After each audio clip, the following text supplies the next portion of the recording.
amis, aujourd'hui, un Defender. Ouais, le Land Rover, mais le nouveau Land Rover, c'est celui d'Hugues.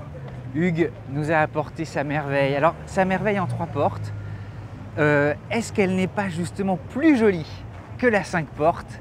C'est ce qu'on va découvrir ensemble. Bonjour Cédric. Et merci de nous apporter une de tes voitures, un Defender 3 portes.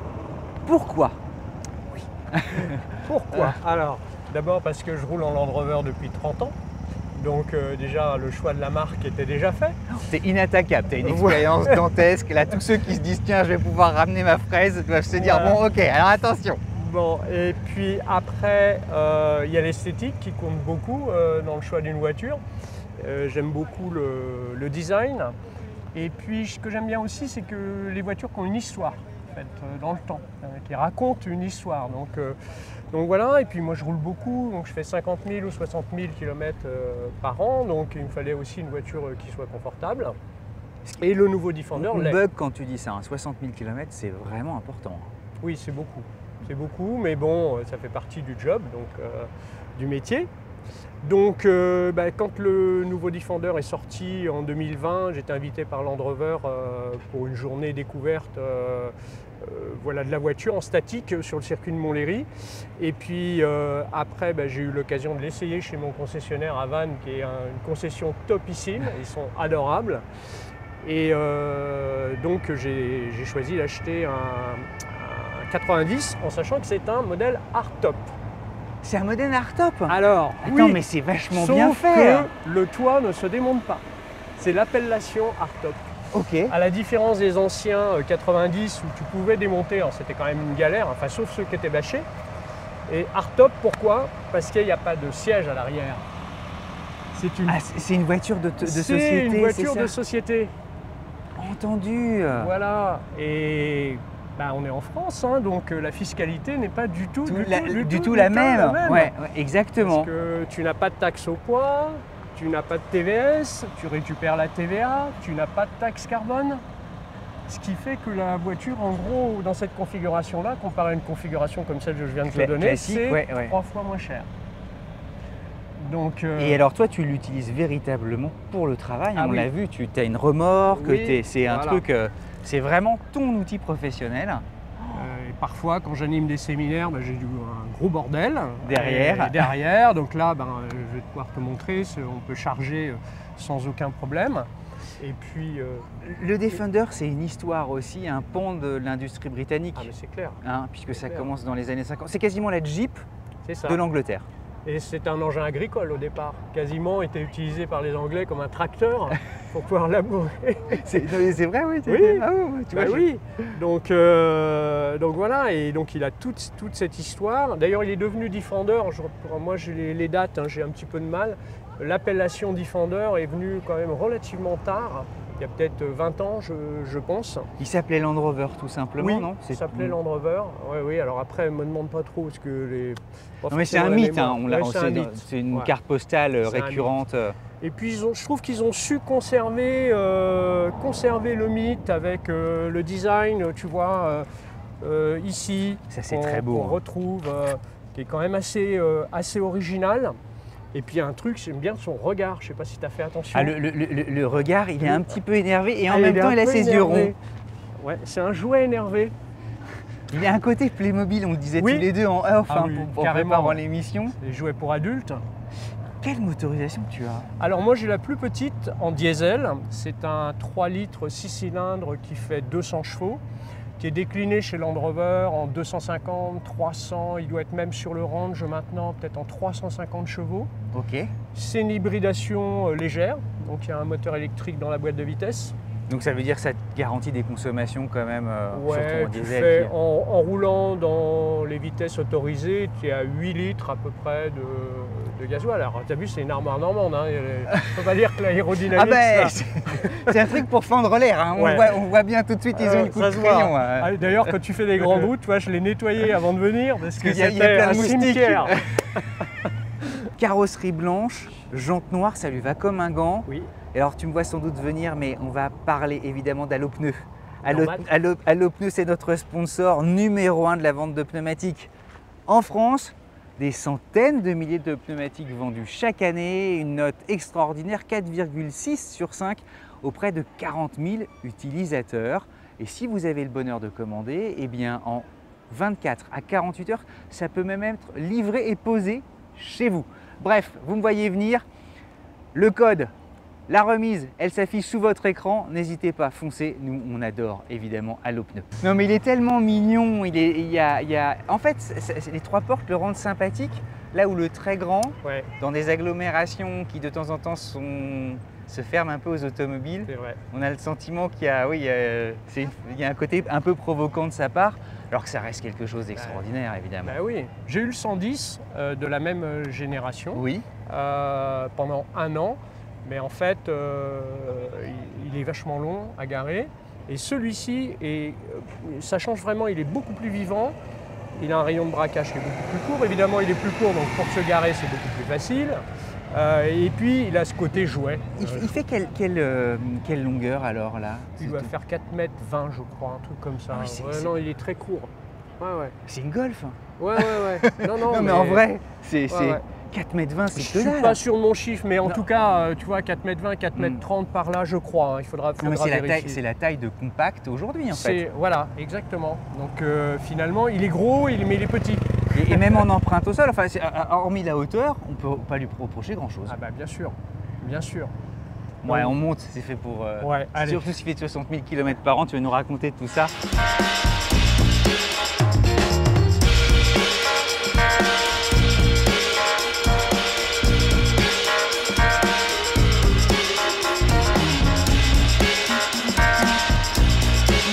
Alors, l'expression « on monte », oui, on monte. Elle est vraie là. Voilà, et puis il n'est pas en position haute.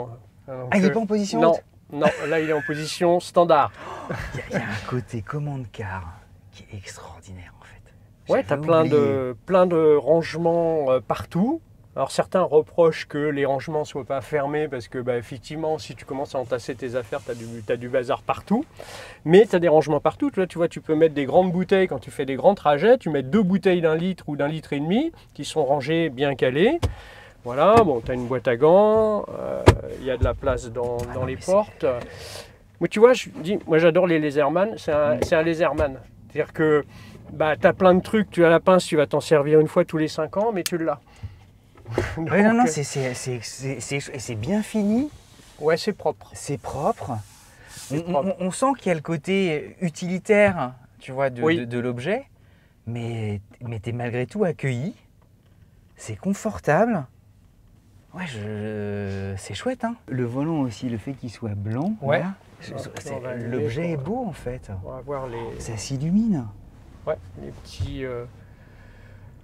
etc. L'écran aussi qui est, qui est de jolie taille. Pas trop grand. Alors moi, franchement, j'aime pas les écrans. Je l'ai pris le plus petit possible. Là, t'es servi quand même, il y en a 2. Oui, il y en a quand même 2. La montre aussi, c'est rigolo. Ouais. Voilà. Signal GPS perdu. Et donc avec une interface dont je me sers très peu parce qu'en fait, tu as tout là, quoi, tout ce dont tu as besoin, l'essentiel, la clim et puis la partie qui est la partie tout-terrain, parce qu'il ne faut quand même pas oublier que c'est un véhicule tout-terrain avec des capacités assez exceptionnelles. En 4x4, ouais. Voilà. Et tu vois, j'étais invité il y a 15 jours par mon concessionnaire de vannes sur une journée Land Rover, justement pour aller voir ce que ça donnait avec leur voiture. Moins peur. Et c'est un truc de dingue. On a monté des pentes à plus de 30 degrés. Il paraît qu'il peut aller jusqu'à 40, y compris en 2 verres. C'est un truc de dingue. Non, mais c'est extraordinaire. Ouais. Allez, on roule. Allez, c'est parti. Allons-y. Ça faisait longtemps qu'on n'avait pas pris un diesel. Tu vois, c'est marrant. On n'y a plus beaucoup, hein. Non, c'est 5% du marché. 5% 5% du marché, tu te rends compte? 5% du marché neuf. Oui. Et ça ne fait que des... Je pense que tu représentes les 5% du marché, c'est-à-dire des gens qui roulent énormément et qui ont besoin de ces voitures-là parce que ce sont... Jusqu'à ce qu'un jour il y ait des électriques qui fassent 1000 km d'autonomie. Oui. Et voilà, il y a des gens qui, comme toi, doivent faire des dizaines de milliers de kilomètres par an. Et il n'y a pas mieux que le diesel en fait. Ben non, c'est économique. Voilà, quand tu fais le plein, tu fais presque 1000 km avec le plein, donc ça c'est quand même confortable. Et puis tu vois, moi la plupart de mes Land Rover, je les ai emmenés à plus de 300 000 km. Quasiment tous. Les deux Discovery, j'ai fait 350 000. Le Range, je l'ai emmené il est à 320 000 Prenons tout droit, tiens, ça va, ouais, okay. Comme ça on va goûter un peu on a le sentiment d'être un peu, tu sais, le roi d'Angleterre. Ben, la reine, hein, la reine elle conduisait son... Mais c'est vrai, ouais, bien sûr. Voilà, on est très haut. Et avec, je trouve, tu vois, la vision aussi, c'est important, moi je trouve, pour la sécurité, avec ce pare-brise qui est très carré, très droit, on a une bonne vision en ville, donc je trouve que c'est confortable. La quiétude à bord. Ouais, il ne fait pas beaucoup de bruit. Le moteur est très, très silencieux. On va tourner à gauche. Et... Il est stable, ouais. Tu vois, il se penche pas, c'est vraiment ce qu'il fait, donc il est court, mais en même temps, tu as l'impression d'être dans un objet très très volumineux, tu sais, beaucoup plus long qu'il ne l'est en réalité. Oui, tu as cette sensation-là. Ils mettent pas mal d'isolants aussi. Dans les Land Rover, il y a très peu de bruit de roulement, d'une manière générale. Ça a toujours été bien chez eux, je trouve, de ce point de vue-là. Après, sur le Defender, à partir de 110, 120, tu commences à avoir des bruits d'air. C'est lié à l'aérodynamique. Hein, il n'est pas fin comme une goutte d'eau. Hein, tu vois. C'est moins qu'on puisse dire. Et là, c'est plutôt et on va tourner à droite. La boîte à chaussures. Mais le moteur, lui, est très silencieux. C'est un des premiers moteurs qui a été développé par Land Rover, je crois, qui a été mis au départ sur le Defender, puis maintenant qui a été généralisé, peut-être pas sur la totalité de la gamme, mais sur beaucoup. Donc on verra pour la longévité. Tu es un amoureux fou de cette marque. Ah, c'est clair. Je ne sais pas combien de centaines de milliers de kilomètres tu as au volant de la marque, mais ça doit se compter. On n'est pas loin d'un record. Tu as eu des déboires avec, et oui. Pourtant tu n'as jamais quitté la marque. Non, j'ai jamais quitté la marque parce que le design me plaît, l'esprit de la marque aussi. Tu vois, c'est une voiture anglaise, donc les Anglais sont amoureux des voitures. D'ailleurs, je suis allé à Goodwood au mois de septembre dernier et j'ai vu des Land Rover partout. Donc j'adore cette marque, la position de conduite, le silence à bord.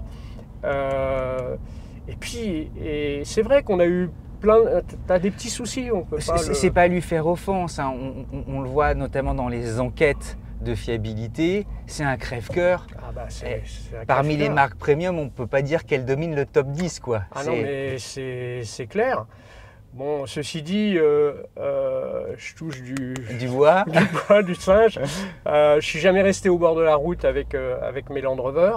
Donc voilà, j'ai toujours le temps d'anticiper sur les cette conversation, problèmes. Je ne suis pas en train de chercher la petite bête, hein, c'est simplement pour comprendre un petit peu aussi. Mais c'est vrai que tu as des petits soucis sur les véhicules. Après, il faut avoir un bon concessionnaire. Moi, j'insiste beaucoup là-dessus. J'ai un concessionnaire à Vannes. On va saluer alors. Ouais, c'est le groupe L'Ancien et c'est une équipe formidable. En or. Ils sont en or, ils sont géniaux et ça aide beaucoup parce que tu as des véhicules de remplacement, tu ne restes pas sur le bord de la route, voilà, et puis tu es pris en charge, tu es informé, enfin bon, voilà. Mais bon, moi je suis très très attaché à cette marque. Pour moi, puis je sais pas, tu as le côté aventure, tu vois, là ils sont associés aussi au sport, au rugby, enfin bon. Voilà, moi je suis pas la bonne personne parce que je suis tellement aficionado que voilà. Non, mais c'est chouette de l'entendre et puis c'est une marque évidemment pour laquelle il y a un attachement très fort comme peu de marques en fait ont. Alfa Romeo sans doute, tu sais, il y a des trucs qui dépassent même leur nom en fait, qui ont une sorte d'aura qui résonne malgré parfois les vicissitudes que certaines marques rencontrent. Et ça fait partie du package. Bon, puis là, c'est un outil, enfin, c'est un truc. La polyvalence de cette voiture est extraordinaire. Quand tu vois ce qu'elle est capable de faire en tout terrain et ce qu'elle est capable de faire sur la route, le spectre est il super est large. Énorme. il est énorme. Donc on a du mal vraiment à se rendre compte et on n'exploite évidemment pas, des gens comme moi en tout cas, n'exploitent pas tout le potentiel de cette voiture. Et moi, j'ai pas envie de descendre en fait. On est trop bien à bord. Puis alors, tu manies ça? Ouais, le levier est vachement sympa. Je trouve qu'ils ont fait un truc qui est pas mal, c'est facile d'utilisation, tu l'as bien en main. Tu vois, je trouve que c'est vraiment c'est ergonomique, quoi, et puis c'est pas envahissant. Tu vois là, ça c'est une option.